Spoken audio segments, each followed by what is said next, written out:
السلام عليكم ورحمة الله وبركاته. ازيكم حبايب قلبي؟ عاملين ايه؟ يا رب تكونوا بخير وفي احسن حال. النهارده جايلكم فيديو جديد ويوم جديد. طبعا الفيديو النهارده مش روتين ولا اي حاجة. طبعا انا عارفة ان انا اتأخرت عليكم وغبت كتير عنكم، وبقالي فترة مش بنزل فيديوهات ومن اخر مرة بقى كنت طالعه لكم فيديو. قلقتكم شوية عليا اللي انا يعني قربت اولد وكده. طب طبعا اكيد اسئله كتير بتدور في دماغكم غير الناس اللي سالت عليا وبعتت لي. انتي فين يا اماني؟ انتي ليه ما طمنتناش عليكي؟ طب انتي ولدتي؟ طب في ناس بتقول لي انتي ما قلتلناش ان انتي حامل وفجاه سمعنا ان انتي ولدتي وكده. انتي ليه مخبيه؟ كل الاسئله دي كلها جاوبكم عليها النهارده باذن الله. باذن الله هجاوبكم على كل الاسئله دي. وطبعا برضو اي حد يعني حابب يسألني سؤال انا ما جاوبتش عليه في الفيديو ده، ممكن تقدروا تكتبوا لي في التعليقات في الكومنت تحت، وان شاء الله هرد عليكم باذن الله.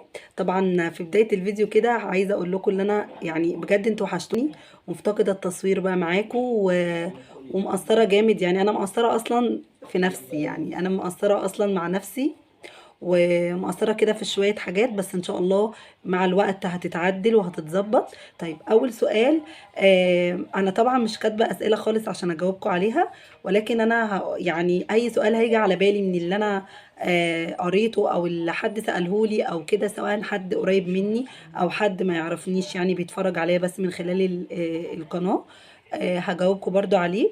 عايزاكم بس تعذروني اللي انا عندي برد، فهتلاقوا ايه صوتي تعبان شوية. فطبعا الدور ده ماشي على الناس كلها. يعني ربنا يشفينا ويعافينا يا رب. المهم اول حاجة كنت عايزة اجاوبكم عليها، انت ولدتي ولا لسه يا اماني؟ اه الحمد لله يا جماعة انا ولدت، وربنا كرمني بمحمد. طبعا نعمة كبيرة من عند ربنا الأطفال دي. فبجد أي حد بحب أدعيله دعوة بدعيله لربنا يرزقه بالذرية الصالحة لو هو ما عندوش يعني أطفال، ولو عنده نفسه يجيب تاني أو تالت أو رابع أو خامس عادي، ربنا يرزق كل مشتاق الأطفال. بجد رزق كبير من عند ربنا. وطبعا دي اول حاجة. تاني حاجة، انت ليه يا اماني ما شاركتناش الفيديوهات الولادة ووقت المستشفى والكلام ده كله؟ والله يا جماعة انا كنت ناوية ان انا اعمل كده، بس طبعا في اليوم ده انا اصلا قبل فترة الولادة كنت تعبانة جدا جدا. حتى انا كنت منزله لكم على المنتدى يعني اللي انا تعبانه وادعوا لي كتير عشان ممكن في اي وقت اللي انا ادخل عمليات. ده عشان خاطر اصلا يعني ايه، انا ما كنتش مظبطه يوم الولاده والكلام ده كله، كنت لسه هروح للدكتور اللي هو يشوف لي بقى هيظبط لي. يعني هيشوف لي يعني هل رئه البيبي اكتملت. الحاجات دي كلها انتوا عارفينها طبعا، يعني الناس اللي معاهم اطفال وكده عارفين الكلام ده. فطبعا وكمان عشان ياكد لي على ميعاد يوم الولاده، تمام. هو كان قايل لي على الميعاد، قايل لي يعني في الفتره دي. لان انا طبعا بقالي فتره كبيره بيجيلي تعب جامد ووجع وكده، فكان الموضوع معايا برضو ايه، يعني قلقانه شويه، والدكتور كان قلقان على حالتي شويه. فالحمد لله لما رحت له اطمنت، وكنت واخده بالمره يعني الهدوم بتاعتي واللي انا هدوم البيبي اللي انا حضرتها معاكم، وطبعا الشنطه اللي انا يعني هستخدمها هدومي وهدوم بناتي برضو، لان انا كنت قايله لكم برضو اللي انا هولد وهطلع على والدتي لان المستشفى جنب ماما يعني. فطبعا خدت الهدوم وكده ورحت على اساس ان انا في اي وقت لو في ولاده او حاجه يبقى انا قريبه من ماما، لو عشان كمان ابقى قريبه من الدكتور بتاعي والمستشفى اللي أنا هولد فيها. فرحت، وبعد كده بعد ما رحت ابتديت اللي انا يعني اروح للدكتور واطمنت، والحمد لله ما كانش في اي حاجه. بس كان تعب شويه شويه، تعب بسيط وشويه التهابات بسيطه ما حطيتش في دماغي خالص. المهم انا مش هحكي في تفاصيل، لو حابين ان انا احكي في تفاصيل اليوم بتاع يوم الولاده وكده، ممكن ان انا اعمل لكم فيديو تاني بس عشان ما يطولش معايا. وفي اسئله كتير يعني حد يعني بعتها لي وكده، ناس مقربين اصلا ليا، المفروض اصلا ما يقوليش الكلام ده، بس ما علينا انا هجاوبكم طبعا لان انتوا ليكوا حق عليا والناس دي تعز عليا. سواء المتابعين اللي بيتابعوني او الناس اللي قريبه مني، وما احبش اللي حد يزعل مني في حاجه يعني، ومش بالقصد، مش قصده يعني اللي انا اخبي على حد او اي حاجه من دي يعني. يا جماعه والله الواحد بيبقى بس ظرف بيبقى بس مسؤولية كبيرة شوية والمسؤوليات بتكتر، فبتضطري ان انت ما فيش وقت اصلا ان انت تتكلمي في حاجة او تقولي في حاجة.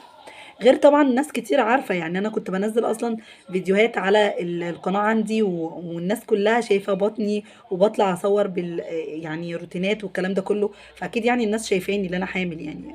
و فانا مستغربه الناس اللي كانت بتقول لي، وناس قريبه مني جدا، يعني انتي مخبيه ليه؟ انتي ما قلتيش ليه؟ انتي ليه ما بتقوليش حملتي وولدتي وما قلتيش، عشان مثلا نيجي نشوف البيبي او نطمن عليكي او نعرف اللي انتي ولدتي.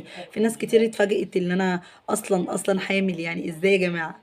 فيمكن انا عشان بقالي فتره ما بنزلش يعني عامه في الصفحات بتاعتي الشخصيه اللي على الفيس والكلام ده، فيمكن انا ما نزلتش لان انا مركزه او كنت مركزه اكتر على اليوتيوب او القناه بتاعتي اللي على اليوتيوب، لان ده شغلي وكنت حابه ان انا اشارككم كل لحظه بلحظه، واوثق معاكم كل الفيديوهات لغايه حتى يوم الولاده. صورت كذا، يعني صورت المقاطع اللي قبل يوم الولادة. تمام، لو حابين برضه انزل لكم المقاطع دي ممكن انزلها لكم في الفيديو اللي فيه التفاصيل. فدخلت عادي جدا، وانا اصلا كنت قلقانة جدا من يوم الولادة جدا، يعني انا اصلا فترة الحمل كلها قلقانة من الحمل ده وقلقانة من الولادة دي. هتقولي لي ليه؟ هقول لكم ما اعرفش، هو يعني في توتر كده، الموضوع كان مختلف كمان عشان معايا البنات وكده، فكنت قلقانة عليهم جدا. المهم سيبنا من المستشفى الحمد لله، ولدت وقمت بالسلامة. بغض النظر على التفاصيل وكده اللي كان في اليوم ده، كان يوم صعب جدا بالنسبة لي بس الحمد لله على كل شيء. انا قمت بالسلامة انا والبيبي الحمد لله، هو في حضني دلوقتي. وعايزاكم تدعوا كتير كتير كتير يعني للي ما عندوش اطفال ونفسه ربنا يكرمه، ربنا يرزقه يا رب بدل الطفل كذا طفل زي ما بيتمنى يعني. وتدعوا لي كمان ان انا يعني اعدي الفترة دي على خير وربنا يخلي لي اولادي، وربنا يخلي لكم اولادكم جميعا يا رب. دي حاجة. الحاجة التانية، انا بعد الولادة يعني عديت بفترة كده معينة، هبقى احكي لكم التفاصيل فيها ان شاء الله في فيديو تاني. وبعد كده بعد الفترة دي انا يا دوبك يعني حاليا لسه ببتدي اخد نفسي شوية، اللي انا عشان كده طلعت اتكلمت معاكم. وبعدين معرفتش ان انا اصور لكم روتين بقى بعد الولادة والكلام ده كله، لاني كان الوقت ضيق جدا، وكنت عايزة ان انا يعني الم شقتي بقى وكده، وكمان مامتي جت معايا وهي اصلا تعبانه برضو، فكنت عايزه الم الشقه على قد ما اقدر، لاني كنت زي ما انتم كنتوا شايفين الفيديوهات اللي قبل كده، يعني اللي مش متابع بقى يتابع يخش كده على القناه ياخد له جوله، وهيلاقي الفيديوهات كلها موجوده، فهتفهموا يعني التسلسل ازاي ماشي ازاي. فانا طبعا جيت وكنت عايزه بقى الم شقتي وبتاع، كنت طبعا لما الفرش وغسلاه وكله، فده سهل معايا كتير. جيت بقى زياده عن تعب المشوار، ولسه طبعا انا تعب الجرح، وطبعا بولد قيصري، فتعب الجرح ومع البيبي اهتماماته وطلبات برضو بناتي وكده، وطبعا زي اي مسؤولية بيت وكده واولاد، فطبعا ما كانش في وقت عندي خالص ان انا افتح كاميرا واصور واشاركه الكلام ده. وكنت زعلانة جدا ان انا ما عنديش قدرة تحمل ان انا آه، اصور لكم الكلام ده او اشارك معاكم، وكمان يعني زي ما قلت لكم ده شغل تمام. فاكيد يعني انا غصب عني اللي انا ما طلعتش اصور معاكم، او اللي انا اطمنكم عليا. عارفه ان في ناس كتير من متابعيني كانوا قلقانين عليا، انما الناس المقربه ليا طبعا هم بيسالوا عليا دايما. حابه ان انا اشكر طبعا الناس اللي سالت عليا، والناس المقربين ليا اللي دعت لي دعوه كويسه من قلبها، والناس اللي كانت قلقانه عليا، وكل شويه كانت التليفونات بصراحه كله كان بيتصل بيا. وبرضو بشكر الناس اللي ما سألتش والناس اللي انا كنت متعشمة اللي هي تسأل، والناس اللي انا كنت يعني مفكرة اللي انا حاجة يعني كويسة في حياة الناس دي. طبعا برضو يعني المواقف دي والفترات الصعبة اللي بتعدي على الناس او بتعدي عليا انا شخصيا يعني، بتعلمني حاجات كتير في حياتي، بتعلمني مركزش غير في حياتي وبس، ومع اولادي ومع جوزي وبس. والفترة اللي جاية هعمل فيها ايه ان شاء الله، ان شاء الله تبقى فترة كويسة علينا كلنا. كل سنة وانتم طيبين، ويا رب يعود عليكم الايام كلها بخير. وطبعا فترة بقى شهر رجب وشعبان ورمضان. كل الأيام أصلا السنة يعني يعني أيام ربنا كلها حلوة طبعا. بس الأيام دي بتبقى أيام كده يعني مميزة عند الناس كلها. وطبعا كل سنة وكل إخواتنا المسيحيين وهم طيبين. عارفة يعني اللي انا بعيد عليكم متاخر، بس طبعا عشان ما كنتش متواجده يعني وما كنتش ظاهره على القناه. فحابه برضو اقول لكم ان انتوا كل سنه وانتم طيبين، وانتوا اخواتنا وحبايبنا، واحنا واحد اصلا في كل حاجه، مفيش فرق ما بيننا. وليا حبايبي كتير يعني باخواتنا المسيحيين، فكنت حابه اعيد عليهم. طبعا حاجه تانية بقى. كنت عايزه اقول لكم اللي انا يعني غصب عني، انا ما كنتش متواجده معاكم، انا يعني غصب عني بجد. كان نفسي ان انا اصور لكم كل لحظه واوثق كل الكلام ده عشان خاطر تبقى حاجه ليا انا. بس طبعا غصب عني، وفي نفس الوقت انا ما كنتش قادره ان انا اعمل الحاجه دي. طبعا القناه كانت يعني اي حد فتح قناه عارف ان الفتره اللي انا يعني الفتره اللي انت ما بتصوريش فيها او ما بتنزليش فيها فيديوهات مستمره، الفتره دي بتبقى يعني القناه ذات نفسها بتقع. فطبعا كل ما بتشتغلي كل ما القناه بتفضل شغاله، والمتابعين بيفضلوا يعني بيتفرجوا على فيديوهاتك، والمشاهدات بترتفع والمتابعين بيزيدوا. فطبعا يعني انا مش زعلانه خالص، الحمد لله على كل شيء. اهم حاجه ان انا كويسه انا وعيالي وبيتي مستقر والحمد لله. فطالبه منكم بس اللي انتوا تدعموني الفتره اللي جايه. وطبعا انتوا اخواتي وعيلتي التانية، زي ما قلت لكم انا دايما اقول لكم ان انتوا عيلتي التانية، لان فعلا بجد انا بحس ان انتوا جزء تاني من حياتي. اللي انا لما قررت افتح القناه قررت ان انا حابه يبقى يعني الحمد لله انا محبوبه في وسط عيلتي وفي وسط صحابي و... وناس كتير بتتفرج عليا من حبايبي وصحابي. واكيد عارفين الكلام ده، اللي انا يعني الحمد لله هم بيحبوني، وانا على قد المحبه اللي هم بيحبوها لي انا برضو بحبهم جدا. عايزاكم بقى تقفوا كده جنب اختكم وتشاهدوا كل الفيديوهات اللي جايه، وتتابعوني اول باول عشان ان شاء الله هنعمل فيديوهات قويه جدا. وطبعا داخل علينا بقى مناسبات كتير كتير، ده غير ان احنا في ايام حلوه جدا. فدعواتكم بقى ان شاء الله ودعمكم ليا. آه تاني حاجة بقى، ما تنسوش اللايك. انا نسيت اصلا اقول لكم، اللي لسه ما اشتركش في القناة ينزل تحت بسرعة يشترك في القناة ويتابع فيديوهاتي. وطبعا اللي لسه ما حطش اللايك لغاية دلوقتي في الفيديو، حطوا اللايك بقى كده وشجعوني. لو عايزيني ان انا اقول لكم فيديو بالتفصيل، انا قلت يعني الفيديو ده طمنكم عليا، وان شاء الله اعرفكم اللي جاي احسن باذن الله على الناس كلها وعلينا باذن الله. وهبتدي انزل لكم فيديوهات من الوقت اللي انا فيه ده ان شاء الله، اصور لكم كل حاجه، وعلى قد ما اقدر برضو عايزاكم تدعوا لي كتير وعايزاكم تدعوا لي بالتوفيق اهم حاجه. واللي ربنا يرزق كده الجميع ويرزقني ان شاء الله.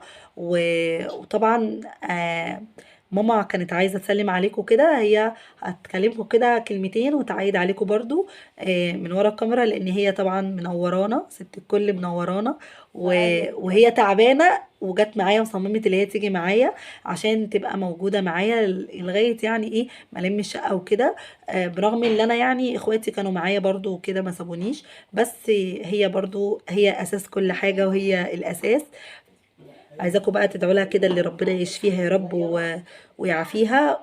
ماما سلمي بقى على الناس. ازيكم يا حبايب قلبي؟ كل سنه وانتم طيبين. كل سنه صوتك وانتم طيبين بمناسبه الايام المفترجه. علي صوتك شويه عشان كل سنه وانتم طيبين لاخواننا المسلمين واخواتنا المسيحيين بمناسبه اعيادهم اللي فاتت واعيادهم اللي جايه باذن الله. كل سنه هم طيبين. كل سنه وانتم طيبين يا حبايبي. طبعا معلش لو الصوت واطي شويه ماما، انا عشان بعيد عنها، وكمان هي عشان تعبانه زي ما قلت لكم. عايزاكم تحطوا لايكات وتدعوا لبنتي ام محمد كده بالخير وبالسعاده يا بنتي، بمناسبة شهر رمضان الكريم. ربنا يعود عليهم وعلينا الأيام بخير يا رب يا رب. عايزاكي بقى تدعي كده للناس كلها، تدعي للناس لكل كلها. مريض، وتدعي لكل اللي ربنا نفسه يشفي كل مريض، في اطفال، ربنا يكرمهم كده واللي ويرزقهم ما بالذريه معهوش الصالحه. أطفال ربنا يكرمهم بالأطفال. وبدعي لإخواتنا المرضى ربنا يشفي كل مريض ويشفيني أنا من ضمن يا رب. استنى هروح لكم كده عند ماما عشان الصوت يبقى اوضح اكتر يعني. يلا يا ماما كلميهم كده شويه، عشان انت بقالك فتره كبيره ما طلعتيش معانا بقى في الفيديوهات. كل سنة وانتم طيبين يا حبايبي، ربنا يعود عليكم الأيام بخير. وادعوا لبنتي أم محمد ربنا يتم يا رب انا ام الفسة، محمد. ربنا يتم الفسة على خير. وابعتوا لها على طول، شجعوها كده وابعتوا لها لايكات على طول. مش هننسى بقى الاولاد اللي في الفتره دي عندهم فتره امتحانات طبعا امتحانات عارفين. ربنا ادعي لهم يا بقى دعوه رب. كده حلوه يا ماما من اه قلبك لكل اللي ربنا بيمتحنوا كل الفتره دي. الأولاد اللي بيمتحنوا إعدادي وابتدائي وكله ربنا يقف معاهم يا رب وينجحهم يا رب، يا رب اللهم ويفرح امين. أهاليهم يا رب ويفرحهم يا رب ويطمنكم ويسعدهم على اولادكم كده يا رب يا رب. جميعا.